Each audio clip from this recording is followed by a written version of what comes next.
तो आज लिखिए समाचार पत्रों का इतिहास, ठीक है। बाकी जनरल आपको हिस्ट्री पूरा जानना चाहिए। तो अभी लिखिए समाचार पत्रों का इतिहास।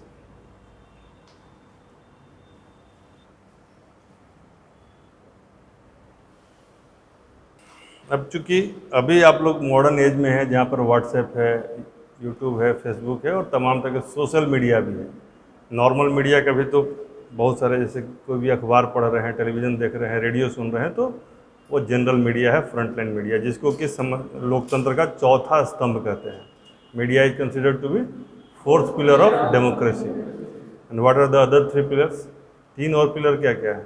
कौन तीन पिलर हैं? लेजिस्लेटिव, एग्जीक्यूटिव और जुडिशियरी। तो यही तीन पिलर कहा जाता है। अब बाद में इसको जोड़ दिया कि लोकतंत्र का चौथा स्तंभ क्या है? मीडिया है, जो कि हर आदमी के हाथ में है आज के डेट में। जिसको कुछ भी समझ में नहीं आ रहा है वो माइक उठा ले रहा है और खड़ा हो जा रहा है।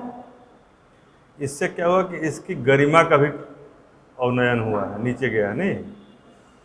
लेकिन आप समझिए कि जब भारत आज़ादी के दौर से गुजर रहा होगा, गुलामी के दौर से गुजर रहा होगा और आज़ादी के लिए छटपटा रहा होगा, वैसे में एक बात को दूसरे आदमी तक पहुंचाना कितना मुश्किल रहा होगा। ये तो फिर भी आधुनिक युग था। अब सोचिए कि आप लोगों ने रामायण देखा है। रामायण में जब कैकेयी ने वरदान मांग लिया राजा दशरथ से, तो उस वरदान को मांगने के बाद राजा दशरथ तो बहुत परेशान हो गए कि हम कैसे दें, लेकिन अंत में उनको देना पड़ गया। लेकिन जब उन्होंने दे दिया कि राम को वनवास और भरत को, पहला शर्त क्या था? भरत को राजगद्दी और राम को वनवास। ये दो बातें, यानी ये दो इन्फॉर्मेशन थे। इस इन्फॉर्मेशन को तो ऑन द स्पॉट ये उपलब्ध नहीं थे ना। भरत अपने नाना के यहाँ गए हुए थे, इनफैक्ट वो, तो ये बात भरत तक पहुँचे। राम तो वहीं थे, राम तो उल्टा बोल दिए, भरत गए हुए थे नाना के पास। इस बात को भरत तक पहुँचाने में कितना समय लग गया? यहाँ से एक आदमी गया घोड़ा पे बैठ के, फिर वहाँ पर वो इन्फॉर्मेशन दिया, वहाँ वो अपने इच्छा के हिसाब से फिर चले और आए। यानी कि जितना आने जाने में समय लगेगा उसके अलावा भी एक आध दिन एक्स्ट्रा लग गया। इतनी महत्वपूर्ण खबर। नहीं तो ऐसे यदि आज का युग रहता तो क्या होता? तुरंत आदमी इधर से जो है लक्ष्मण व्हाट्सएप करते, मदर सीरियस या फादर सीरियस कम सुन, है ना, लिखते तुरंत। फादर तो एकदम अचेत पड़ गए थे। तो उतनी बड़ी खबर को भी पहुंचाने के लिए 5 दिन, 6 दिन, 7 दिन लगा, और जिससे कि सारा मामला बनते बनते बिगड़ गया। उसमें बच सकता था ना, यदि भरत उसी समय आ जाते, बोलते कि कुछ भी करेगी हम खड़ाऊँ रख के करेंगे, लेकिन हम राजा नहीं बनेंगे, तो क्या कैकेयी भेजती? नहीं भेजती। तो समाचार पत्रों के इतिहास काफ़ी पुराना है। देखा जाए तो पत्र भेजने की परंपरा भारत में, तो वो भी लिखित रूप में जाता था। बहुत सारा चीज़ लिखित भी, दूत भी जैसे जाते थे राज दरबार में। दूध के कई प्रकार होते थे। जो है एकदम लिखित दे दिया, उसका कुछ नहीं बोलेगा। एक दूध होता था जो उसमें कुछ ऐड कर सकता था, और एक दूध होता था जो नीतिगत निर्णय भी ले सकता था। 3 तरह के दूध होते थे। तो कहने का मतलब है कि संदेशों को भेजना और संदेशों को प्राप्त करने से बहुत सारे क्रांतिकारी काम होते हैं। तो समाचार पत्र का इतिहास काफ़ी पुराना है और हर जगह इसकी ज़रूरत पड़ी है। जैसे आपको एक जगह जमा होना है तो आपने मैसेज कर दिया, ग्रुप बनाया, व्हाट्सएप ग्रुप बनाया, लोगों को बोल दिया, जमा हो गए।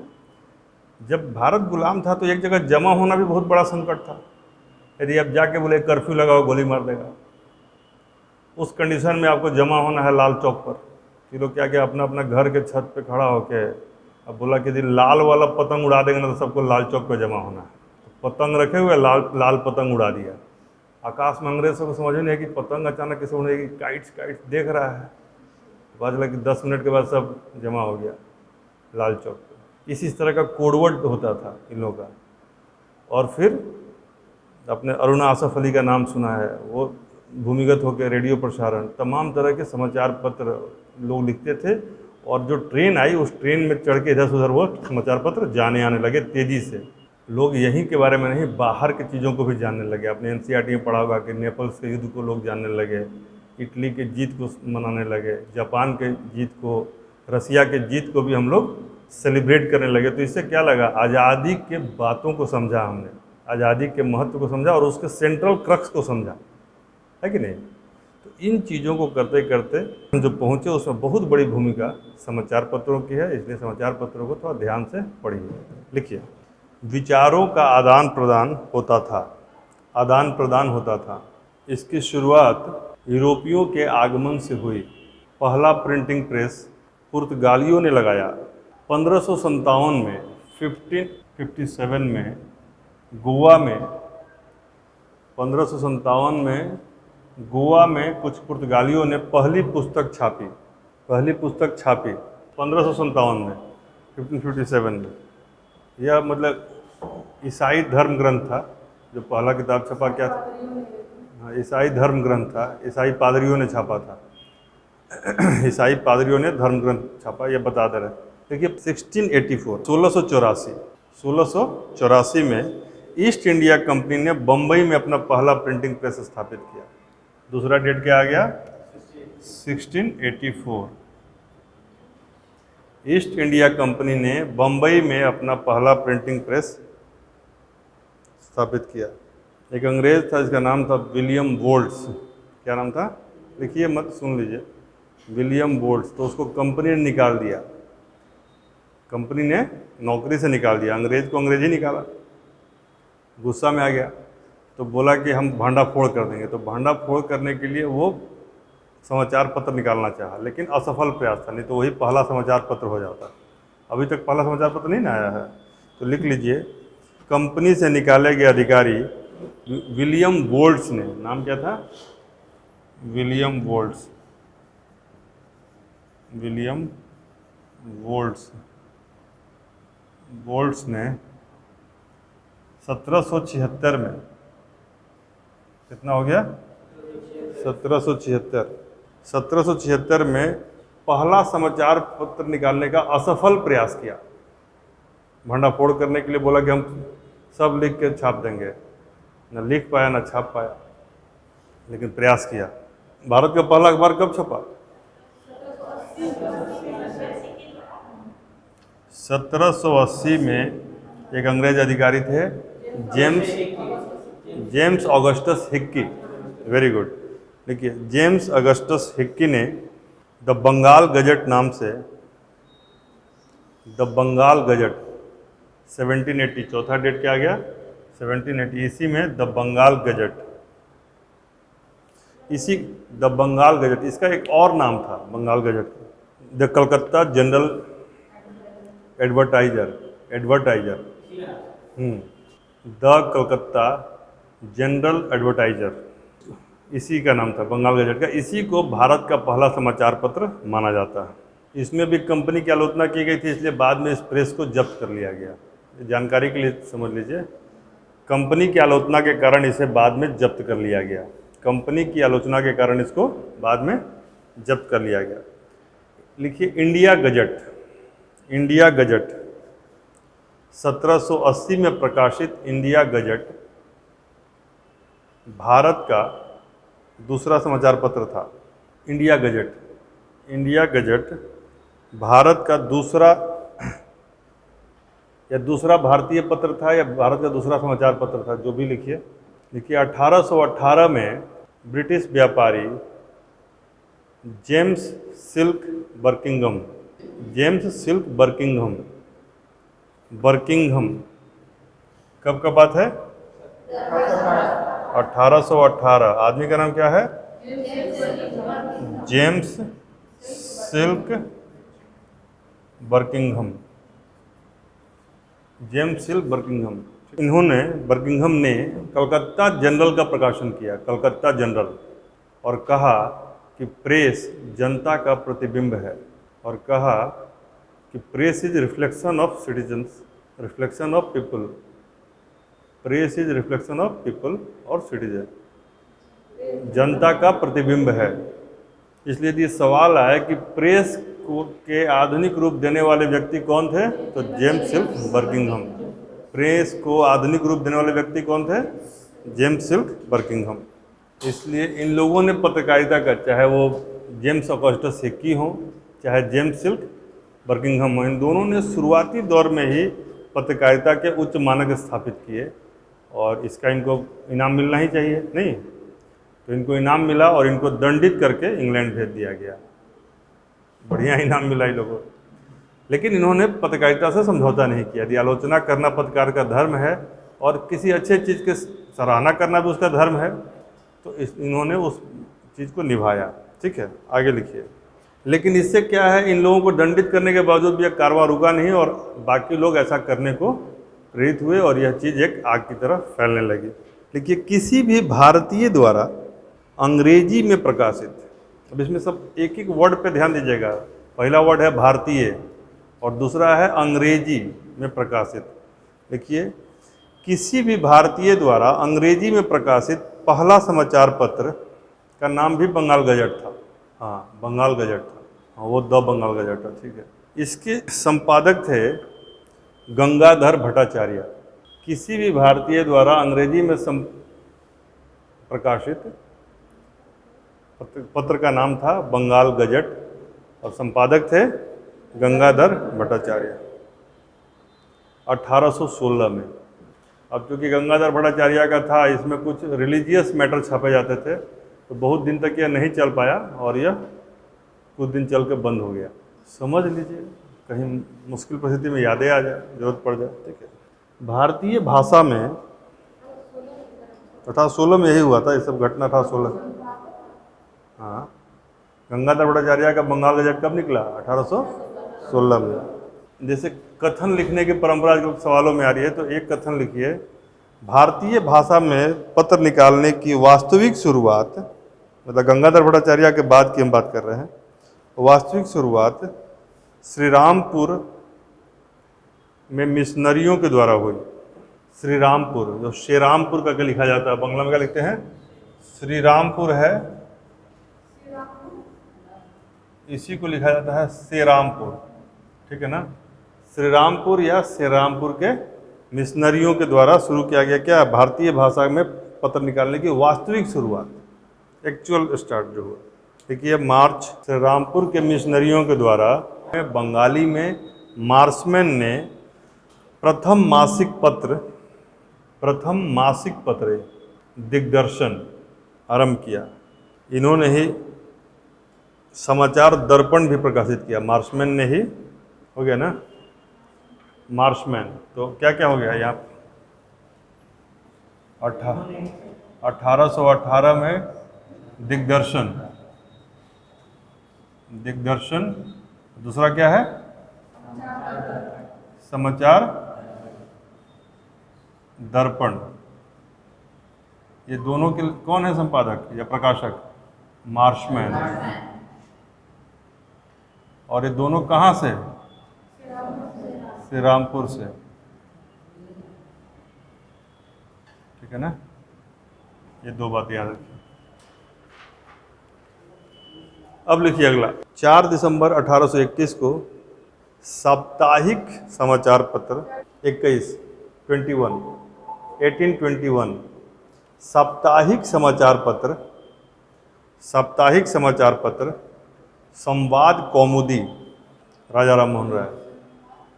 संवाद कौमुदी कब का है? 1821। क्या नाम है?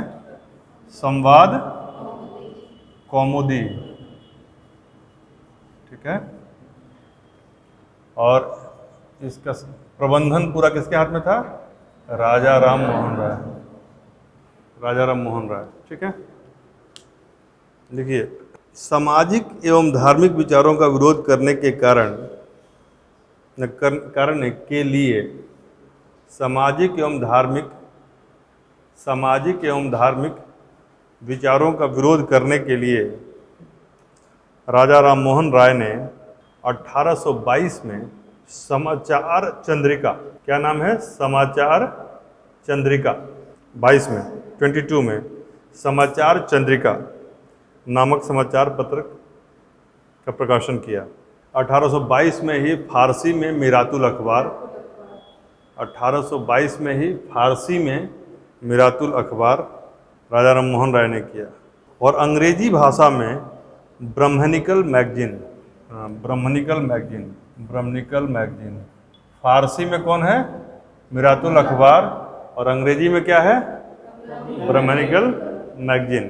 कहा जाता है कि मिरातुल अखबार, ये जो मिरातुल अखबार था, उसी से राष्ट्रीय पत्रकारिता का प्रारंभ होता है। प्रगतिशील पत्रकारिता का प्रारंभ कब से? मिरातुल अखबार से। तो एक लाइन और लिख लीजिए, राष्ट्रीय प्रेस की स्थापना का श्रेय राजा राम मोहन राय को जाता है। वही सेम चीज़ है। हाँ, मिरातुल से राष्ट्रीय पत्रकारिता की शुरुआत, और राष्ट्रीय पत्रकारिता की शुरुआत का श्रेय किसको दिया जाएगा तब? राजा राम मोहन राय को। तो पहला अखबार कौन? The Bengal Gazette. संपादक कौन? James Augustus Hicky. दूसरा अखबार कौन?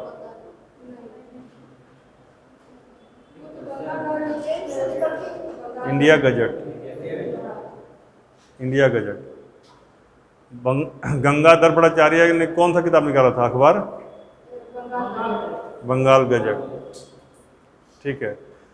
वास्तविक शुरुआत प्रेस की कब मानी जाती है? 1780 में तो बंगाल गजट हुआ। 1780 में ही कलकत्ता जनगण हुआ। असफल प्रयास 76 में, 80 वाला ही पहला शुरुआत है। 80 वाला ही ना फर्स्ट, उसके पहले कहाँ हो पाया? हाँ, किताब छापने की यदि बात आएगी तो 1557 में पहला पुस्तक कौन छापा था? लेकिन वो समाचार पत्र नहीं था, पुस्तक था। तो पुस्तक पहला हो गया 57, समाचार पत्र पहला द बंगाल गजट। ठीक है। अब अगला जो वास्तविक वर्ड हम लिखवाए थे, जिस आपके दिमाग में कन्फ्यूजन हो रहा है, वो है श्री रामपुर मिशनरियों ने शुरुआत की थी किस चीज़ की? भारतीय भाषा में पत्र निकालने की वास्तविक शुरुआत। भारतीय भाषा में निकालने की शुरुआत कब से? कब से? 1818 के आसपास से। फिर राष्ट्रीय समाचार पत्र, राष्ट्रीय कलेवर कब से आया? राजा राम मोहन राय के समय से, मिरातुल अखबार से। तो वही हमने लिखवाया कि राष्ट्रीय प्रेस की स्थापना का श्रेय किसको जाता है? 4 तो ऑप्शन दे देगा, तो क्या होगा आंसर? सिल्क बर्किंघम कौन थे? इन्होंने जनता का बिंब कहा था। तो ऐसे इंफॉर्मेशन जो है ना, जब बढ़ेगा तो आप अलग अलग उसको कर लीजिए। कलकत्ता जनरल का प्रकाशक कौन थे? James Silk Buckingham. आगे लिखिए। अखबार पत्र पत्रिका तो है ही, पहली बार इन्होंने पैम्फलेट छापा था। आजकल हर जगह पैम्फलेट में लोग बांटते रहते हैं, तो राजा राम मोहन राय को ही पहला पैम्फलेट छपवाने का श्रेय जाता है।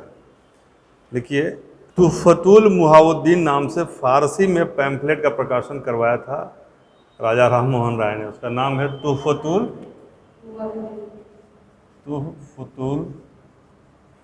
मुहाउद्दीन।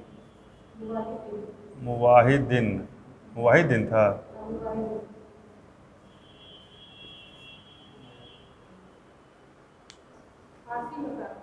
फारसी में पैम्फलेट था। ये किसी का नाम है? फारसी भाषा में पैम्फलेट है। लिखिए, द्वारका नाथ टैगोर।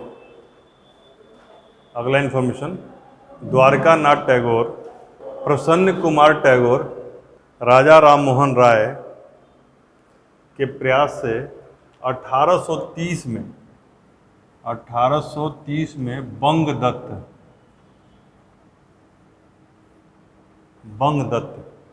1830 में बंगदत्त, बंगला में था, बंगदत्त नाम की पत्रिका का प्रकाशन आरंभ हुआ।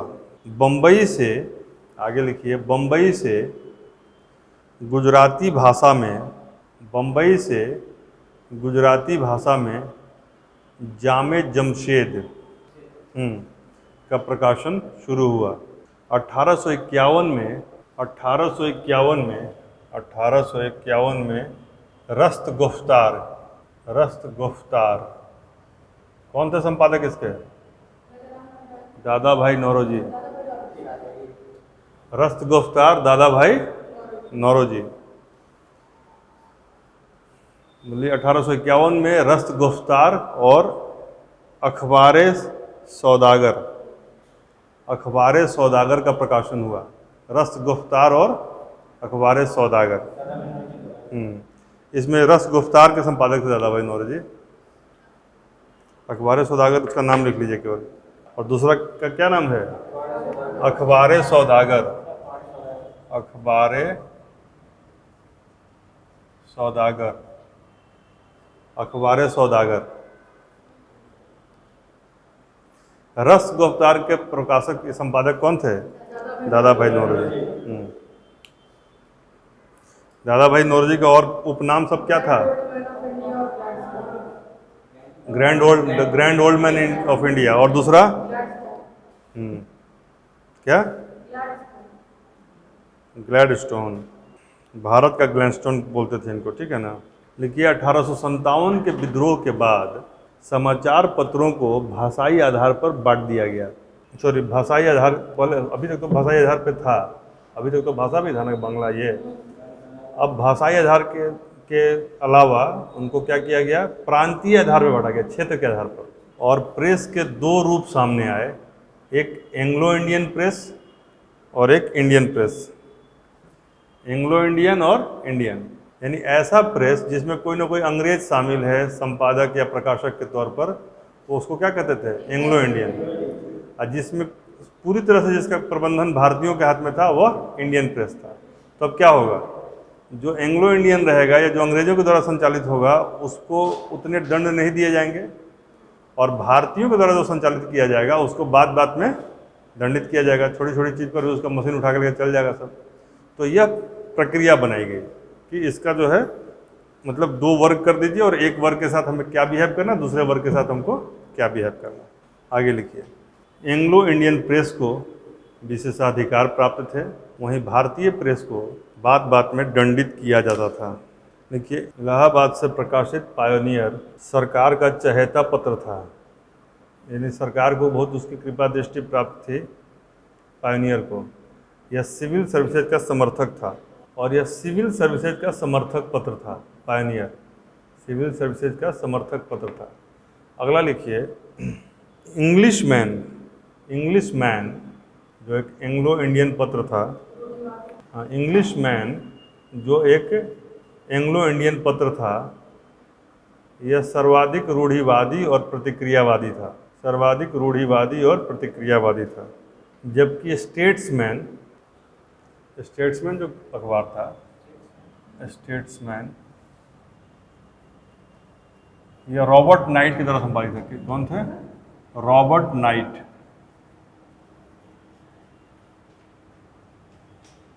यह अपनी उदारता के लिए प्रसिद्ध था। रॉबर्ट नाइट के द्वारा संपादित स्टेट्समैन अपनी उदारता के लिए, उदार विचारों के लिए प्रसिद्ध था। उदारता क्या करेगा? उदार विचार रखेगा। देखिए, 1858 में प्रकाशित बंगाली समाचार पत्र 1858 में कौन सा है? बंगाली समाचार पत्र। नाम क्या है उसका? सोम प्रकाश। इसके संस्थापक थे ईश्वरचंद्र विद्यासागर। ठीक है ना। किस भाषा में था यह? नाम क्या था? ठीक है। नेक्स्ट देखिए, हम लोग के विरुद्ध रूढ़िवादी। एंग्लो इंडियन में कौन कन्वेंशनल था? रूढ़िवादी था, यानी कि जो यहाँ के स्थापित विचार और मान्यताएं हैं उनको लेके चल रहा है, वो रूढ़िवादी कहलाएगा। और जो उदारवादी क्या हुआ? जो कि लिबरलाइजेशन है, कि जो फ्री चीज़ों को मान्यता देता हो, समरूपता को मान्यता देता हो, जो विभेदीकरण को नहीं करता हो, डिस्क्रिमिनेशन नहीं करता, वो उदार हुआ। या डिस्क्रिमिनेशन को करता हो और उन चीज़ों को बढ़ावा देता हो तो वो अनुदार हुआ। उस मतलब वो जनरल अभी के संदर्भ में रूढ़िवाद और इसके बारे में नहीं है। वहाँ उस समय के काल परिस्थिति में रूढ़िवाद क्या हुआ कि जो चीज़ें गंदगी हैं, गड़बड़ियाँ हैं, उनको प्रश्रय देना वो रूढ़िवाद है, और उनका विरोध करना उदारवाद है। आधुनिक चीज़ों को स्थापित करने की वकालत करना उदारवाद है। समानता की वकालत करना उदारवाद है। महिला अधिकार की वकालत करना उदारवाद है, नहीं है। उन चीज़ों को मान लो जैसे कि कोई विधवा विवाह के बारे में यदि आर्टिकल छाप दिया, इसको क्या कहा जाएगा? रूढ़िवादी या उदारवादी? उदारवादी। तो जो विधवा विवाह में कन्वेंशनल तरीकों को लेगा वो कहलाएगा रूढ़िवादी, और जो उसमें व्यापक सुधार की बात करेगा वो करेगा उदारवादी। अब अभी कोई ट्रिपल तलाक पर छाप दे तो उसको क्या कहा जाएगा? उदारवादी। और जो उसके फेवर में छापे कि नहीं, मतलब कि एक मतलब जो पहले की व्यवस्था ठीक थी वो हो जाएगा रूढ़िवादी, इसी तरीके का। तो हर समय में ये चलता है। प्रेस को लोग बहुत ध्यान से देखते हैं। सुबह में 11-12 बजे तक ध्यान से देखते ही हैं नहीं, उसके बाद वो भूंजा फाँकने का काम आता है, बेंच झाड़ने का काम आता है, और भी कई काम आते हैं जो कहा नहीं जा सकता। और जबकि उसको छापते समय देख लीजिएगा, लिखते हुए व्यक्ति को तो रहेगा कितना मेहनत है, एक शब्द है।